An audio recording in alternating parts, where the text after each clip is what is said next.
ആമേ ദൈവസ്ഥലത്തിൽ കൂടി ഒരുക്കാൻ കഴിഞ്ഞത്. സ്വതം ആമേ നമ്മുടെ കഴിവ് കൊണ്ടല്ല, ദൈവത്തിന്റെ കൃപ കൊണ്ട് മാത്രം തന്നെയാണ്. സ്വതം ആ ദൈവത്തെ ഒരിക്കൽ കൂടി രണ്ട് കരങ്ങൾ ഉയർന്ന ദൈവത്തെ സ്തോത്രം ചെയ്താണേ. അധികം സമയം എടുക്കാൻ ഞാൻ താല്പര്യപ്പെടുന്നില്ല. ഓരോ മിനിറ്റ് നമ്മുടെ മുൻപാകെ കർത്തൃത്യമാർ പറഞ്ഞതുപോലെ തന്നെ നമ്മുടെ മുൻപാകെ സമയബന്ധിതമായിട്ടുള്ള ശുശ്രൂഷയിൽ നമ്മളായിരിക്കുകയാണ്. വിശുദ്ധം രാവിലെ മുതൽ വൈകുന്നേരം വരെ ശുശ്രൂഷയും പരസ്യയോഗവും യാത്രയും നടപ്പും പനിയടിച്ചു വന്ന ദൈവാസന്മാർ, രണ്ട് ദൈവാസന്മാർ ഇവിടെ ഇരിക്കുകയാണ്. വിശുദ്ധം അവരുടെ പ്രായങ്ങളൊക്കെ നോക്കണം. അതിനെക്കാട്ടിയും നല്ല പ്രായം ചേർന്ന മനുഷ്യന്മാർ പോയിരിക്കുന്നത്. അപ്പോൾ ഇവരെയൊക്കെ കൊണ്ടുവന്നതുപോലെ തന്നെ മടക്കി നമ്മൾ എത്തിയണം അവരുടെ ഭവനത്തിലേക്ക്. ഒരു ഭവനത്തിലേക്ക് വരണമെന്നുള്ള ആഗ്രഹമൊന്നുമില്ല. ഭവനം വന്ന നമ്മുടെ കൂടെ വന്നത്. നമ്മൾ ഭവനത്തിൽ പോകുകയാണെങ്കിൽ അവരും വരാൻ തയ്യാറാണ്. എങ്കിലും ഈ പ്രായത്തെ മാനിച്ച് ആമി സ്വന്തം അവരുടെ ആമി കുഞ്ഞു മക്കളുടെ അടുക്കിലേക്ക് അവരെ കൊണ്ട് എത്തിക്കേണ്ടത് ഏറ്റവും അന്നത്തെ ആവശ്യം. അതും വിലയിരുത്തിക്കൊണ്ട് അത് വേഗത്തിൽ തന്നെ പ്രാർത്ഥിച്ചു നിർത്തുവാൻ കർത്താവിൽ ആഗ്രഹിക്കുകയാണ്. ശക്തമേറിയ ദൈവീയ സന്ദേശം, പാട്ട്, ഗാനസന്ധ്യ. ആമേ നിങ്ങൾ ചിന്തിക്കരുത്. ആമേ വെറുതെ ദേവദാസന്മാർ ഇവിടെ ഇരുന്ന് പാടുമ്പോൾ നിങ്ങൾ ഇങ്ങനെ പ്രതിഭ പോലെ ഇരിക്കരുത്. അവരോട് ഒപ്പം നിങ്ങൾ അങ്ങോട്ട് പാടി ആരാധിക്കണം. കാരണം പ്രസംഗത്തിൽ മാത്രമല്ല പാട്ടിലും അഭിഷേകം നടക്കണം. അത് നിങ്ങൾക്ക് മനസ്സിലായില്ല എങ്കിൽ ദാവീദിനോട് ചോദിക്കണം. ശൗലിന്റെ ഭൂതം മാറാൻ ദാവീദ് കിന്നരം വായിച്ചു. ഇവിടെ ദാവീദ് പ്രസംഗിച്ചില്ലേ? നമ്മൾ ഭൂതം മാത്രം പ്രസംഗിക്കണം. അന്യഭാഷ പരഭാഷ പറഞ്ഞെങ്കിലേ ഭൂതം പോകത്തുള്ളൂ. എന്നാൽ പ്രസംഗവും ഇല്ലാതെ അന്യഭാഷ ഇല്ലാതെ ആ ഭൂതത്തെ പുറത്താക്കാമെന്ന് ദാവീദ് തെളിയിച്ചു എങ്കിൽ ആ ദാവീദ് സങ്കീർത്തനത്തിലെഴുതി ഞാൻ 10 കമ്പനിയുള്ള വീടുകൾ കൊണ്ട് എന്റെ സർവശക്തനായ ദൈവത്തെ പാടി മഹത്വപ്പെടുത്തും. അപ്പാവിനകത്തളം കത്തുന്നവർ കരതട്ടി ദൈവത്തെ സ്തോത്രം ചെയ്താട്ടെ. ഇന്ന് രാത്രികളും അപ്പാവിനകത്തളം കത്തുന്നവർ മാത്രം യേശുവിനെ ആരാധിക്കുന്നത്. ഈ ആരാധന ഒരു ഉണർവിന്റെ രാത്രികാലമായി തീരുകയാ, ഒരു മാനസാന്തരത്തിന്റെ രാത്രികാലമായി തീരുകയാ, അഭിഷേകത്തിന്റെ രാത്രികാലമായി തീരുകയാ, അനന്തം തുറക്കുന്ന രാത്രികാലമായി തീരുകയാ, അന്തര ശൃംഖലകൾ കുമ്പുകുത്തുന്ന രാത്രികാലമായി തീരുകയാ. ഈ ദേശത്തെ പുറത്തെ വഴിയടച്ചു വന്നിരിക്കുന്ന അന്തര ശൃംഖലകൾ തകരപ്പെടുന്ന രാത്രികാലമായി ശുശ്രൂഷിക്കുന്ന ഉണർന്ന രാത്രികാലം, ദർശനങ്ങൾ കാണുന്ന പവനാത്മാവിൽ ചലിക്കുന്ന രാത്രികാലമായി പരിശുദ്ധാത്മാവ് ഈ രാത്രികാലം മാറ്റാൻ പോകുകയാണ്. നിങ്ങളാത്മാവിൽ ബലപ്പെട്ട, നിങ്ങൾ അഭിഷേകത്തിൽ ബലപ്പെട്ട, നിങ്ങൾ 10 കമ്പനിയുള്ള വീടുകളാ നടത്തപ്പെടുമ്പോൾ തയ്യാറായ ഇന്ന് രാത്രികാലം ചിലതിൽ നിന്ന് നടക്കും. വേഗത്തിൽ ഒരു വാക്യത്തിലേക്ക് ശ്രദ്ധിക്കാൻ താല്പര്യപ്പെടുകയാണ്. ഉൽപ്പത്തി പുസ്തകം 26 12-ാമത്തെ വാക്യത്തിൽ അവൻ ഇസ്ഹാക്ക് ആ കാലത്ത് വിതച്ചു. അവൻ ആണ്ടിൽ 100 പേര് വിളവ് കിട്ടി. യഹോവ അവനെ അനുഗ്രഹിച്ചു. ഒരുവൻ ശാരീരികമായും മാനസികമായും ആത്മീയമായും ഒരു നിരത്തെ വേല ചെയ്യാൻ തയ്യാറായപ്പോൾ അവനെ യഹോവ അനുഗ്രഹിച്ചു. അവൻ 100 പേര് പ്രാപിക്കേണ്ടതിന് വെറുതെ പ്രാർത്ഥിച്ചാൽ പോരാ. 100 പേര് വിളവെടുക്കണമെങ്കിൽ ഉപവസിച്ചാൽ പോരാ. 100 പേര് വിളവെടുക്കണമെങ്കിൽ മറ്റെന്തെങ്കിലും ചെയ്താൽ പോരാ.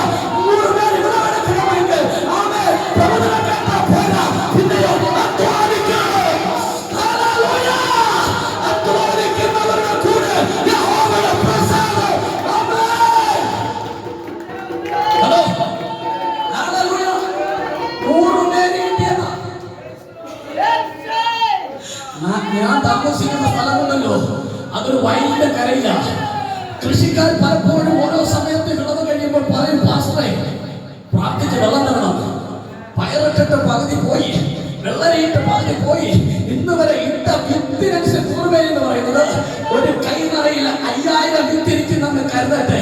5000 വിത്തും വിളവ് അവ കിട്ടുകയാണെങ്കിൽ മാത്രമേ ആ കൃഷിക്കാരന് 100 പേര് എന്ന് പറയാൻ കഴിയത്തുള്ളൂ. കിട്ടുമോ? ഇല്ല. അവൻ സ്തോത്രം അങ്ങനെ പറയുന്നുണ്ടെങ്കിൽ 100 പേര് ചെയ്യില്ല. പറയുക വിതച്ചതെല്ലാം അകാലമുക്തി പോലെ അകാലത്തിൽ പൊരിഞ്ഞ മഴയാ. കുറേ വെള്ളക്കര എഴുതിപ്പോയി.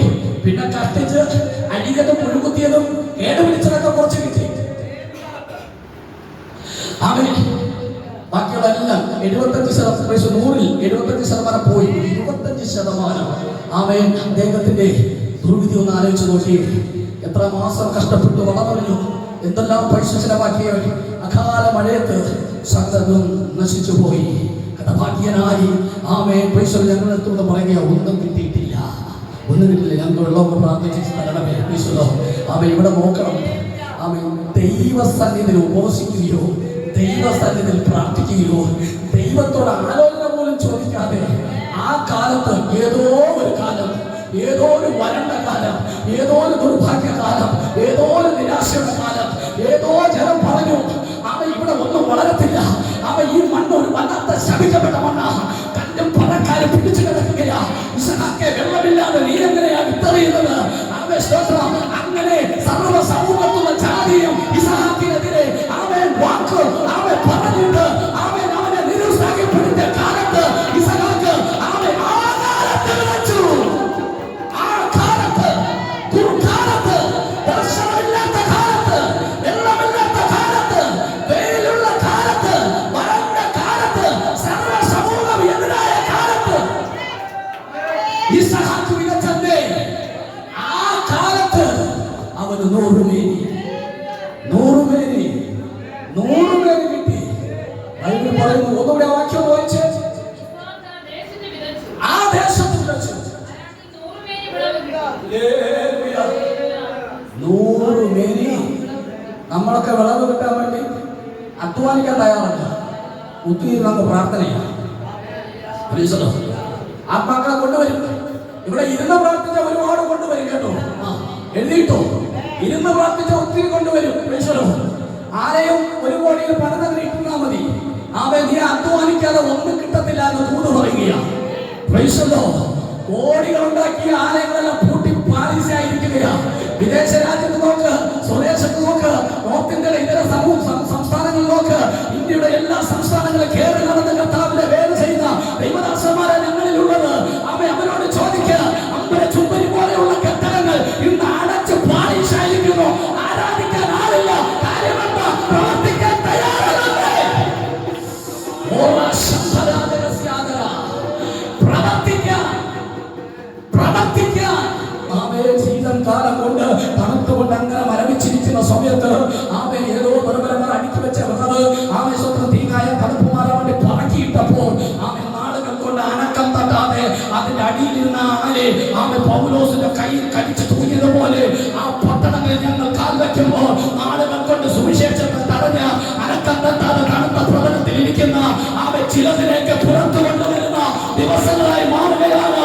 ഇന്ന് പലക്കാലം ഇതുപോലെ ദൈവ വേല ചെയ്യുവാൻ കഴിയാതെ വന്ന തണുത്ത പ്രതലത്തിലാക്കി വെച്ചുകൊണ്ട് നാളുകൾ തന്നെ ബന്ധിച്ചടച്ചു വച്ചിരിക്കുന്ന ചില മണ്ഡലങ്ങൾ ആത്മാവിൽ ചൂടുപെട്ടുമ്പോൾ ചില ആളുകൾ ഇന്ന് ശുശ്രൂഷയുടെ മണ്ഡലത്തിൽ നിന്ന് പുറത്തു വരുമെന്ന് പരിശുദ്ധാത്മാവിൽ രാത്രികളെ വിളിച്ചു പറയുകയാണ്.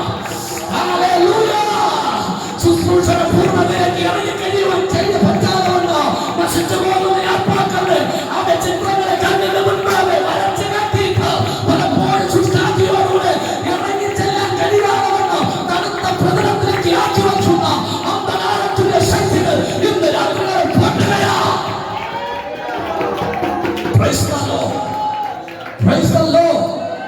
ആ കാലത്ത് അധ്വാനിക്കുന്നവരുടെ കൂടെയാണ് ദൈവപ്രസാദം കേട്ടോ. അധ്വാനിക്കാൻ തയ്യാറില്ലാതെ 101, 21 ഇരുന്നാൽ ഒരു പ്രയോജനമില്ല. അധ്വാനിക്കാൻ തയ്യാറല്ലാതെ 21 ഇരുന്നാൽ കിട്ടുമോ? ഞാൻ പഠിച്ച ദൈവം അനുഭവത്തിൽ നിന്ന് പോരുന്നത് കൊണ്ട് എനിക്കറിയാം, അധ്വാനിച്ചാൽ ദൈവം ചില വാതിലുകളെ തുറക്കും. അധ്വാനിച്ചിട്ടൊന്ന് പ്രാർത്ഥിച്ചു നോക്കിയേ, അതിൽ നിന്ന് കിട്ടുന്നത് കഴിക്കുമ്പോൾ വലിയ ടേസ്റ്റാണ്. ഇവിടെ ആ കാലത്ത് ആ ദേശത്ത് ഇസഹാക്ക് വിതച്ചു 100 മേനിയാണ്. 100 മേനി വിതച്ചത് 100 മേനി പോയി. ഭയങ്കര ആത്മീയത അതിനകത്ത് കിടക്കുന്നത്. സമയം നമ്മുടെ മുൻപാകെ ഇല്ലല്ലോ. ഞാൻ വേഗത്തിൽ തന്നെ നിർത്തും. ഞാൻ ഓട്ടിച്ച് ഞാൻ അതിനെ കംപ്ലീറ്റ് ചെയ്യും. ഇതുപോലുള്ള സന്ദേശങ്ങൾ നിങ്ങൾക്ക് ആത്മീയ കൂടുതൽ കേൾക്കണമെന്ന് ആഗ്രഹമുണ്ടെങ്കിൽ പിന്നെ നിങ്ങൾ ഞങ്ങളെ വില കൊടുത്ത് വെച്ചാൽ ഇതുപോലെ സന്ദേശങ്ങൾ കേൾക്കാൻ വില കൊടുക്കണം. നിങ്ങൾ വിലയില്ലാതാണ് ഇരിക്കുന്നത്. വില കൊടുക്കുന്നുവെങ്കിൽ വിലയോടുകൂടെ തന്നെ ഞങ്ങൾ എന്ത് ചെയ്യും? ശുശ്രൂഷിക്കും. ഇപ്പോഴും വിലയോടുകൂടെ തന്നെ ദിവസം ശുശ്രൂഷിക്കാൻ ഒരു തടസ്സവുമില്ല. ഞാൻ പറഞ്ഞു വന്ന സാധനം ഇങ്ങനെയാണ്. അവൻ ദൈവം ഇസ്ഹാക്കിനെ അനുഗ്രഹിച്ചു. ദൈവം പറഞ്ഞു, നീ പോടാ മോനെ, വിതയ്ക്കുന്ന പോലും ഇല്ല. ദൈവം പറഞ്ഞില്ല. പക്ഷേ അധ്വാനിക്കുള്ള മനസ്സുണ്ടായി. അബ്രഹാം മരണപ്പെട്ടതിന് ശേഷം ആ മണ്ണ് സുൻസാനായി കിടക്കുകയായിരുന്നു. ആമേ കൈ ദിവസേ അന്ധകാരത്തിൽ അപ്പൻ അവകാശം തന്ന ഭൂമിയാണ്. ആ ദേശത്ത് ആമേ അനാക്കിയ ശക്തികൾ അവകാശം പറഞ്ഞിരിക്കുകയാണ്. അവകാശം പറഞ്ഞിരിക്കുക. നമ്മുടെ പൂർവ്വപിതാക്കന്മാർ വയറുണക്കി പ്രാർത്ഥിച്ചു, പിറ്റേ നന്മകൾ കൊണ്ട് പ്രാർത്ഥിച്ചു. ആമേ തലമുറകൾക്ക് വേണ്ടി വസ്തുക്കളൊക്കെ വാങ്ങിച്ചിരുന്നല്ലോ. നമ്മൾ എന്ത് ചെയ്യുന്നു? അവനെ കണ്ടപ്പാട് പോലും ആമെ ഓർക്കാതെ വരണം. ചില പീരീഡുകൾ കഴിയുമ്പോൾ മക്കൾ, മരുമക്കൾ, കൊച്ചുമക്കളൊക്കെ ആയി കടവും കടക്കാറുമായി കയറി ആ വസ്തു വീടുമൊക്കെ വിറ്റുകളയും. നോക്കണം, അപ്പന്റെ കട്ടപ്പാട് നോക്കാതെ വിറ്റുകളയും. സ്വസ്ഥതയിൽ വേറെ എവിടെയെങ്കിലും താമസിക്കാൻ വേണ്ടി. ഇതായിട്ടാ സംഭവിച്ചത്. അപ്പന്റെ വസ്തു വിറ്റുകളയാൻ തയ്യാറല്ലായിരുന്നു. കാരണം അപ്പന്റെ തലവേലൊരു അനുഗ്രഹം ഉണ്ടായിരുന്നു. അപ്പൻ കണ്ടച്ച മണ്ണ വിട്ടുകൊടുക്കാൻ തയ്യാറല്ലായിരുന്നു. ഇസഹാക്ക് വിതച്ചു, അവൻ 100 പേര് കൊയ്തു. അടുത്ത ശ്രദ്ധിക്കണമേ, മഹാസമ്പന്നനായി സ്വർഗം അവനെ വർദ്ധിക്കാൻ തുടങ്ങി. അവന്റെ അധ്വാനം കണ്ടപ്പോഴാണ് ദൈവം അനുഗ്രഹിച്ചത്. ആ അനുഗ്രഹത്തിന്റെ നാട് ഈ വർദ്ധനവ് വന്നപ്പോൾ ആ ദേശത്തിലെ പരിസ്ഥിതിയുണ്ടല്ലോ, അവനോട് അസൂയ. നോക്കണം പൂർണ്ണമായി മനസ്സിലാക്കി കൊടുക്കുക. ആമേ അധ്വാനിച്ച് നിങ്ങൾ കയറി വരുന്നുണ്ടെങ്കിൽ ആമേ ഇന്ന് പകൽക്കാലം ഈ ദേശത്ത് നിങ്ങളുടെ നഗ്നനയനങ്ങൾ കൊണ്ട് ദൃശ്യമാകാതെ അദർശമണ്ഡലത്തിൽ നിങ്ങളുടെ അധ്വാനത്തെ പിടിച്ചെടുക്കുവാൻ തക്കവണ്ണം തല ഉയർത്തി നിൽക്കുന്ന ഒരു പരിസ്ഥിതി ശക്തിയെ ആമേ ദൈവത്തിന്റെ പരിശുദ്ധാത്മാവ് അഭിമുഖമായി ഇന്ന് പകൽക്കാലം രാത്രികാലം കാണിക്കുകയാ. ആമേ നിങ്ങളുടെ നന്മകളെ, പിതാക്കന്മാരുടെ നന്മകളെ, പിതാക്കന്മാരുടെ ഗുണങ്ങളെ, പിതാക്കന്മാരുടെ ശക്തികളെ, പിതാക്കന്മാർ അനുഭവിച്ച അനുഭവത്തെ, സാക്ഷ്യത്തെ മൂടിക്കളയുവാൻ തക്കവണ്ണം ഹല്ലേലൂയ പരിസ്ഥിതി ശക്തികൾ തല ഉയർത്തുകയാണ്.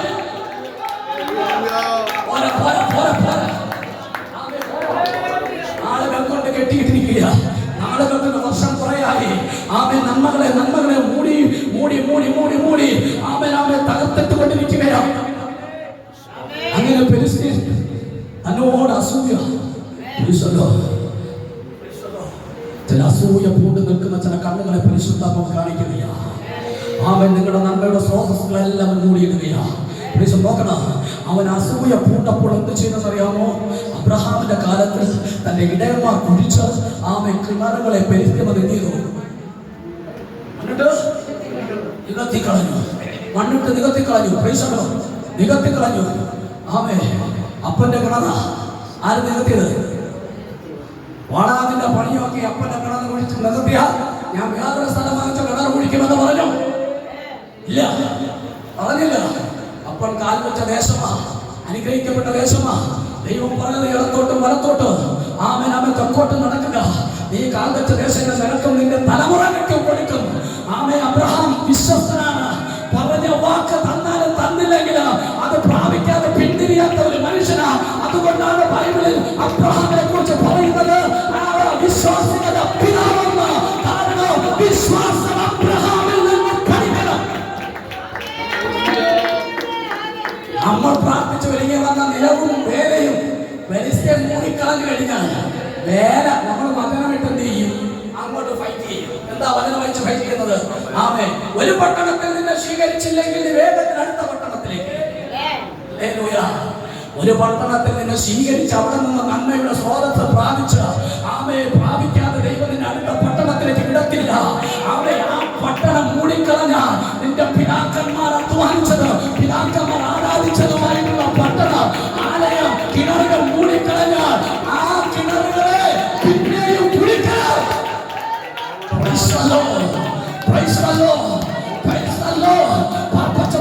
പരിശുദ്ധമായ പറയുകയാ, പിശാച് നന്മയുടെ സ്രോതസ്സുകളെ മൂടിയെങ്കിൽ അവൻ ഈ ദിവസങ്ങളിൽ ഉപവാസം വന്ന അവൻ പിൻകാസം മാറ്റി എടുത്തുകൊണ്ട് അതിനെ തന്നെ എവിടെ അവൻ മൂടിയോ, എവിടെ അവൻ തകർത്തോ, എവിടെ അവൻ പൈസയോ നീ വളരത്തിലെന്ന് പറഞ്ഞു അതിനെ കുലിക്കുവാനുള്ള ക്രമം നിന്റെ അവന്റെ അപേക്ഷ.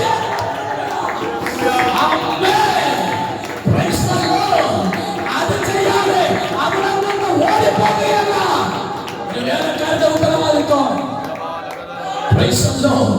നോക്കണം, ആമേ അവൻ അവനെ കുഴിച്ചു മൂടി അവിടെ നിന്ന് അല്പം മാറി വീണ്ടും അബ്രഹാം വേറൊരു ജില്ലയിലോട്ട് പോയില്ല, മാറി ഒരു കിണറങ്ങോട്ട് കുഴിച്ചു. ഹല്ലേലൂയ. കിണർ കുഴിച്ച് വെള്ളം കണ്ടു. എന്തൊരു സന്തോഷമുണ്ടായി. വെള്ളം കണ്ടപ്പോൾ അവിടെ നിന്നും ഗരാർ എന്ന് പറയുന്ന ദേശത്തിലേക്ക്, അതിന്റെ പ്രാന്ത സ്ഥലങ്ങൾ തന്നെ, ഗരാറിലേക്ക് അവൻ പോയി. കിണർ കുഴിച്ചു. കിണർ കുഴിച്ച കിണറുകളെ വെള്ളമെടുക്കാൻ ചെന്നപ്പോൾ ഗരാർ ദേശത്തിലെ ഇടയന്മാർ ഷണ്ടയിട്ടു. അതിനെ അവൻ യെശക്ക് എന്ന് പേരിട്ടു. പിന്നെയും ഷണ്ടയിട്ടത് കൊണ്ട് അവൻ അവന്റെ കുഴിപ്പ് നിർത്തിയില്ല കേട്ടോ. ആത്മാർത്ഥതയോടുകൂടി അധ്വാനിക്കാൻ താല്പര്യമുള്ളവർക്കെല്ലാം ഷണ്ടയുണ്ടാകും കേട്ടോ. കേട്ടോ ദേവാസന്മാരെ, ആത്മാർത്ഥമായി കുഴിക്കുവാൻ തയ്യാറാകുന്നവർക്ക് ഷണ്ട ഉണ്ടാകും. ഷണ്ട കണ്ടിട്ട് ഓടാനല്ല, അടുത്ത കുഴിക്കാനുള്ള പ്രചോദനമാണ്. കരമടിച്ച സ്വാതന്ത്ര്യത്തെ ഷണ്ട വന്നാൽ അവിടെ നിന്ന് എസ്കേപ്പ് ഇല്ല. പിന്നെയോ അതിനകത്ത് മേഖലമായത് അഭിഷേകത്തോടുകൂടെ കുഴിക്കുന്നതാണ്.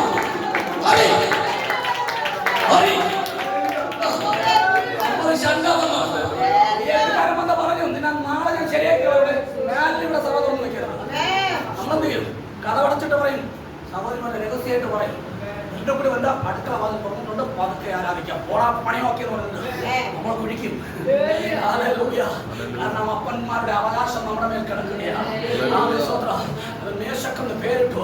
അത് കഴിഞ്ഞ് പിന്നെയും മറ്റൊരു കിണർ കുഴിച്ചു. അതിന് സിഗ്ന എന്ന് പേരിട്ടു. രണ്ടാമത് കിണർ കുഴിച്ചപ്പോ ഇടയന്മാർ പൈസലോ പ്രശ്നമുണ്ടാക്കി കടന്നു വന്നു. തീർന്നില്ല. ഒന്നിനു പിറകെ ഒന്നായി പ്രശ്നങ്ങൾ അതിക്രമിച്ച് കയറി വന്നപ്പോൾ ഇസ്ഹാക്ക് വേല നിർത്തിയില്ല. ഒന്നിനു പിറകെ ഒന്നായി കടം കൊണ്ട് കുനിയട്ടെ, പരിശോധന വിടത്തില്ലെന്ന് പറയട്ടെ, സ്വസ്ഥത വരട്ടെ, സ്വസ്ഥത ഇല്ലാതെ ഇരിക്കട്ടെ, രാത്രി ഉറക്കം കിടട്ടെ, BP കയറട്ടെ, ഷുഗർ വരട്ടെ, എന്തൊക്കെ പ്രതികൂല തന്റെ നേരെ ശത്രു ഇടയന്മാർ തമ്മിൽ സന്ധ്യയോടെ കടന്നു വന്നാല് ഭയപ്പെട്ട് പോകരുത്. അടുത്ത കുഴിക്കുവാനുള്ള പ്ലാനും പദ്ധതിയും അപ്പാവിൽ തയ്യാറായിക്കോ. അടഞ്ഞു വെച്ച വാതിൽ തുറക്കാൻ പോകുകയാ. ലക്ഷങ്ങൾ കെട്ടിവെച്ചാലേ പോകുമെന്ന് പറഞ്ഞില്ലേ? പോകുമെന്ന് പറഞ്ഞില്ലേ? ആ സ്ഥാനത്ത് അതുപോലും ഇല്ലാതെ വന്ന അതിന്റെ ഓഫർ വേണ്ടോടുകൂടെ സ്വർഗം പിന്നെ അടുത്തവരെ കിണറിലേക്ക് ദൈവം ഇറക്കാൻ പോകുന്നുവെന്ന് പരിശുദ്ധ ഭൂമിനെ വിളിച്ചു പറയുക. അത് എപ്പോൾ എങ്ങനെയെന്ന് ഞാൻ അറിയുന്നില്ല.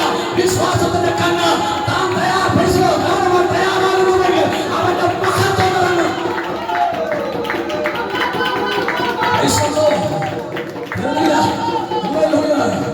സിഗ്ന എന്ന് പേരിട്ടു. അവിടെ നിന്നും മാറി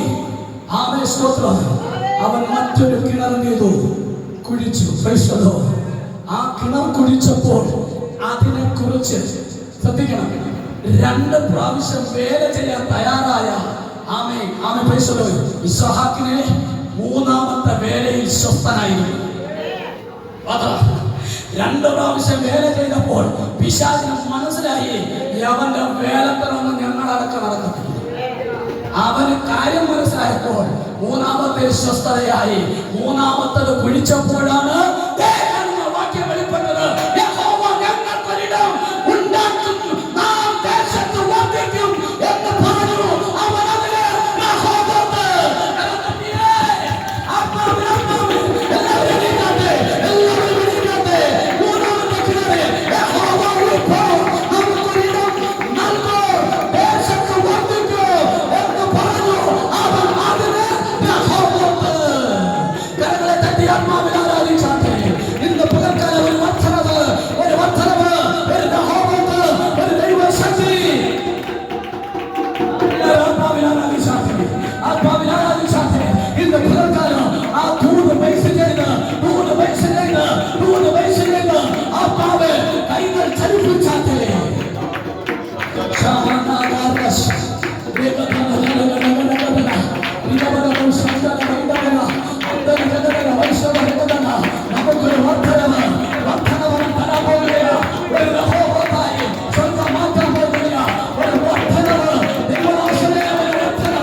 ആത്മാവ് ഞാൻ ദൂത് പറയുകയാ. Hallelujah, hallelujah, hallelujah, hallelujah. യഹോവയുടെ സന്നിധിയിലേക്ക് നമുക്ക് ആത്മാവിൽ ആരാധിക്കാം.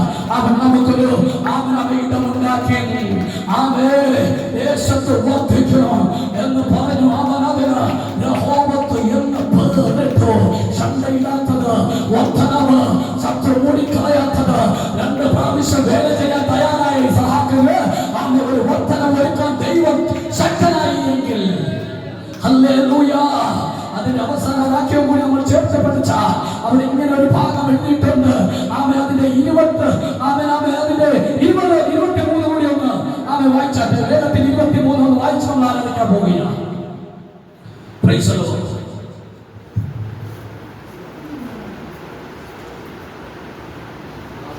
അവിടെ നിന്നും അവൻ ബേർശേബയിലേക്ക് പോയി. അന്ന് രാത്രി യഹോവ അവന് പ്രത്യക്ഷനായി. നോക്കണം, 2 പ്രാവശ്യം അധ്വാനിക്കാൻ തയ്യാറായ യാക്കോബിന്, അതുവരെ ഇസഹാക്കിന്, അതുവരെ ദൈവത്തിന്റെ ഒരു പേരോ നിശാനിയോ ഇല്ലായിരുന്നു. അധ്വാനിച്ചുകൊണ്ട് 3ാമത്തെ സ്വസ്ഥതയിലേക്ക് പ്രവേശിച്ച ഇസഹാക്കിനാണ് ബൈബിളിൽ പറയുന്നത്. 23 അവിടെ നിന്നും അവൻ ബേർശേബയിലേക്ക് പോയി. അന്ന് രാത്രി യഹോവ അവന് പ്രത്യക്ഷനായി. ഞാൻ നിന്റെ പിതാവായ അബ്രഹാമിന്റെ ദൈവം എന്ന് പരിചയപ്പെടുത്തി. യാക്കോബ് ഇസഹാക്കിനെ ദൈവം അനുഗ്രഹിച്ചു എങ്കിൽ ഇന്ന് രാത്രികാലങ്ങൾ അനുഗ്രഹിക്കാൻ പോകുകയാണ്.